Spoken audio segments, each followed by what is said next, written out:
Les différences. Parfois, elles nous rapprochent. Parfois, elles nous éloignent. Certains les voient comme un obstacle, d'autres comme une richesse. Mais qu'arrive-t-il quand quatre esprits complètement opposés doivent cohabiter et apprendre à avancer ensemble? Peut-on vraiment se comprendre quand nos visions du monde sont si contrastées? Aujourd'hui, nous allons découvrir une histoire, en fait, nous faire raconter une histoire, où se mêlent poésie, logique, aventure et instinct, racontée par nos IA, Chanel et Chaloupe. Préparez-vous, car rien ne se passera vraiment comme prévu. Chanel, j'ai entendu dire que tu connais des jeunes, un peu bizarres qui ont une manière bien à eux d'apprivoiser notre monde moderne. Mais que ce n'est pas toujours simple, n'est-ce pas? Oui. C'est vrai, Chaloupe, ce que l'on t'a raconté. Une histoire invraisemblable. Je te raconte. Imagine. Le petit prince, Alice, Mowgli et Grettel qui vivent ensemble dans un appartement. C'est fou ce que font les flux migratoires. Ils se sont mis aux études, comme tout le monde, ils doivent gérer leurs finances, leur temps et leurs émotions. Oh! J'ai du mal à les imaginer hors de leur monde magique. Comment font-ils pour être heureux dans un monde aussi adulte? C'est justement ce qu'on va voir. Mais laisse-moi te prévenir, leur quotidien est aussi mouvementé qu'un chapeau de magicien rempli de lapins, qui refusent de sortir. Le petit prince croit que le bonheur est dans les petites choses. Une tasse de thé partagée, un coucher de soleil, un message d'un ami. Il dit toujours que l'essentiel est invisible pour les yeux. Mais essaie d'expliquer ça à un propriétaire d'immeuble quand le loyer est en retard. J'imagine que Mowgli ne doit pas trop être d'accord avec lui, non? Justement, l'autre jour, le petit prince essayait de convaincre leur propriétaire qu'un beau coucher de soleil valait bien un mois de loyer. Il a même dessiné un mouton sur le chèque du paiement, sauf que le chèque était vide. Mowgli a dû aller travailler comme livreur pour éviter l'expulsion. Et devine quoi? Le petit prince lui a offert une étoile en guise de pourboire. Je suppose que Mowgli a dû adorer cette bonne attention, avec un léger grincement de dents. Alice, elle, dit que le bonheur, c'est d'accepter que la vie soit un peu folle.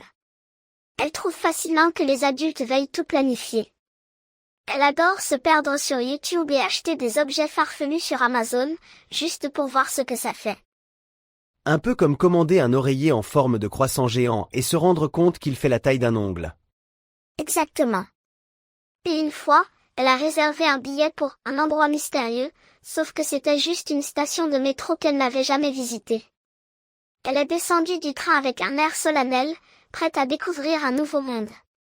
Sauf que le mystère s'est vite dissipé quand elle s'est retrouvée dans une station totalement banale, entourée de gens pressés et de vendeurs de journaux gratuits. Déterminée à rendre l'aventure inoubliable, elle a décidé de suivre la première personne portant un chapeau extravagant, pensant qu'elle découvrirait un secret caché, sauf que c'était juste un employé du métro qui rentrait chez lui après son quart de travail. Au final, elle a quand même trouvé son bonheur en goûtant à une nouvelle pâtisserie vendue dans un kiosque, persuadée d'avoir accompli une grande expédition. Oh là là! Je reconnais bien Alice. Mowgli, lui, trouve que le bonheur, c'est la liberté. Il travaille à temps partiel mais refuse les horaires fixes. Il préfère aller courir pieds nus dans un parc que d'assister à un cours sur la gestion du stress. Et ça fonctionne. Pas vraiment. Il a tenté de faire sa présentation finale de sociologie en haut d'un arbre en disant que l'homme moderne a oublié ses racines. Son prof n'a pas été convaincu et lui a gentiment demandé de descendre, avant de lui infliger une note catastrophique.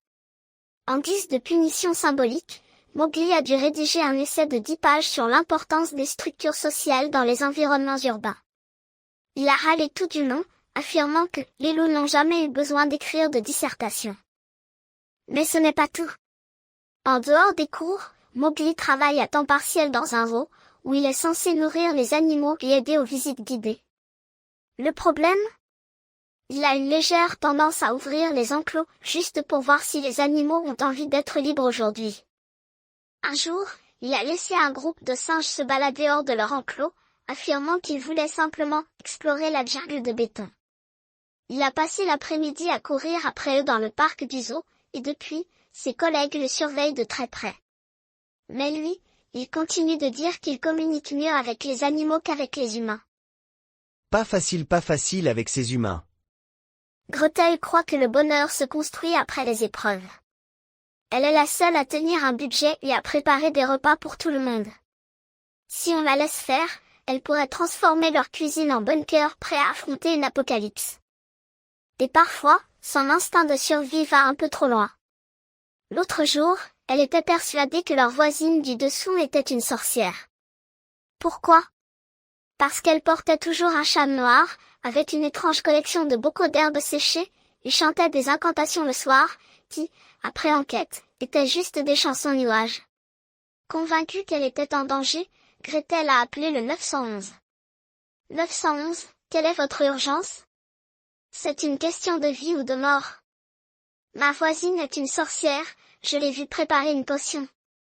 Et il y avait des bruits étranges. Pouvez-vous décrire la nature du danger immédiat? Elle mijote quelque chose. Probablement un ragoût d'enfant. Je connais ce genre de recette. Tu vois la scène. Évidemment, la police et les pompiers sont arrivés en trombe. Résultat? Une voisine très confuse, un rapport de police qui stipule fausse alerte due à un excès d'imagination, et un Gretel mortifié qui a dû s'excuser en lui offrant un panier de muffins maison, qu'elle a soigneusement goûté avant, au cas où. Depuis, la voisine l'invitait parfois à prendre le thé, mais Gretel n'a toujours pas baissé sa garde.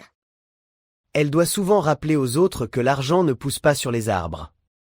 Oh oui, surtout à Mowgli qui répond toujours que, techniquement, le papier-monnaie vient des arbres. Mais avant d'aller plus loin, Chaloupe, je dois te raconter leur incroyable aventure en camping sauvage. D'accord. Je t'écoute. Tout a commencé quand ils ont décidé de partir en expédition dans un parc national. D'abord, la location de voitures a été un désastre. Alice, persuadée qu'elle pouvait négocier comme une reine, a réussi à obtenir une réduction exceptionnelle en acceptant une voiture 3 fois plus petite que prévu. Résultat, ils ont dû entasser la tente, les sacs de couchage et Mowgli à moitié dehors par la fenêtre. Pendant ce temps, Gretel, soucieuse du budget, a tout acheté au marché aux puces, une tente en patchwork datant de la guerre froide, des lampes de poche qui ne fonctionnaient qu'en les secouant violemment et un réchaud d'époque qui sentait la naphtaline. Le voyage pour s'y rendre? Inoubliable.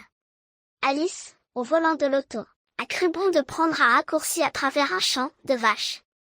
Le petit prince, émerveillé, essayait de leur parler tandis que Mowgli hurlait que c'était comme traverser une jungle de créatures paisibles mais potentiellement vengeresses.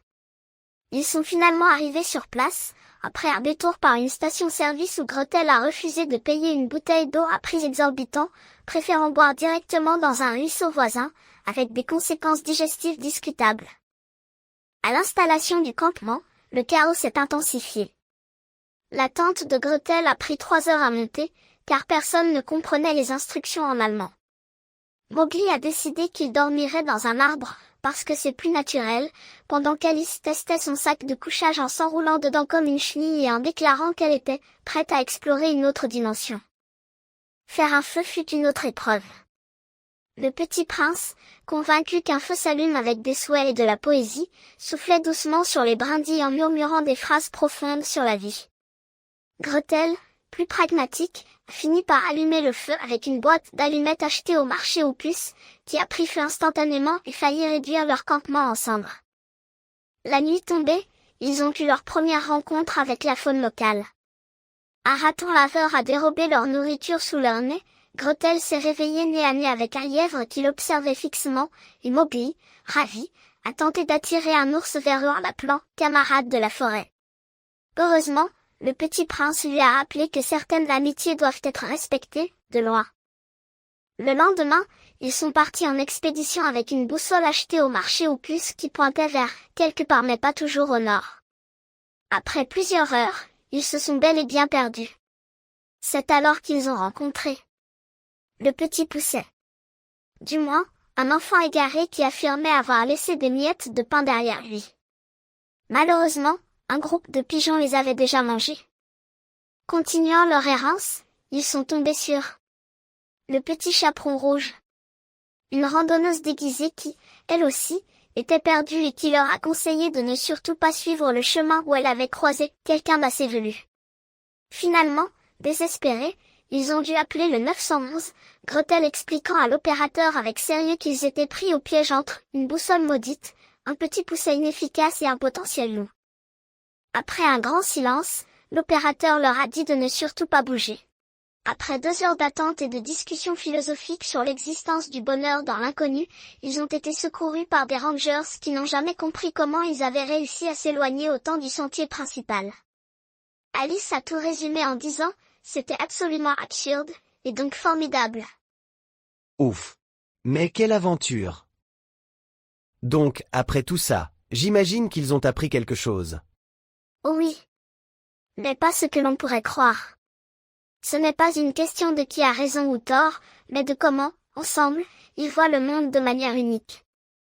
C'est-à-dire?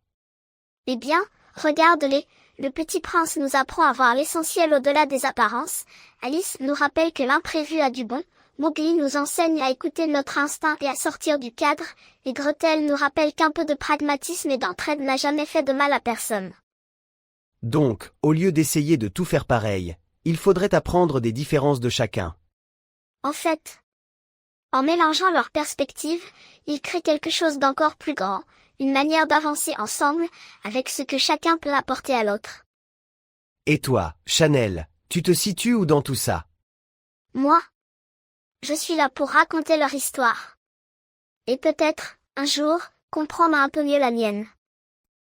Et c'est comme ça que se termine cette belle histoire, où 4 colocs bien différents nous rappellent que la richesse ne vient pas d'être semblable, mais d'apprendre les uns des autres. Peut-être qu'après tout, ce qui nous sépare est aussi ce qui nous unit. À méditer, ou à vivre chacun à sa manière, à vous de voir. Alors merci d'avoir été là avec nous. On se donne rendez-vous très bientôt. Merci. Bye.